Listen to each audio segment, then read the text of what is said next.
नमस्कार मित्रों, नमस्कार। आप सबको मेरा नमस्कार। मेरा नाम अश्विन वैद्य है। आज मैं आपको एक अच्छी बातें सुनाने जा रहा हूँ। हो सके तो मुस्कुराहट बांटो।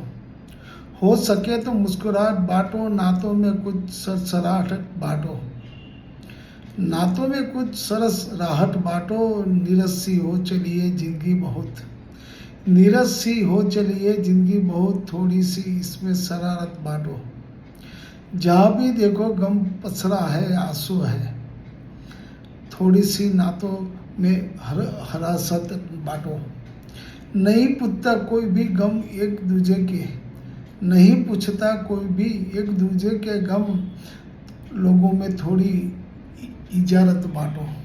सब भाग रहे यूं ही एक दूजे के पीछे, सब भाग रहे यूं ही एक दूजे के पीछे, अब सुकून की कोई इबारत बांटो।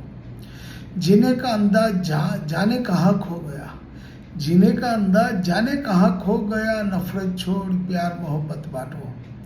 जिंदगी में न बीती जाए यूं ही दर्द दुख दर्द में, जिंदगी यूं ही न बीत जाए दुख दर्द में, बेचैनियों को कुछ तो राहत बांटो। Thank you, thank you, thank you.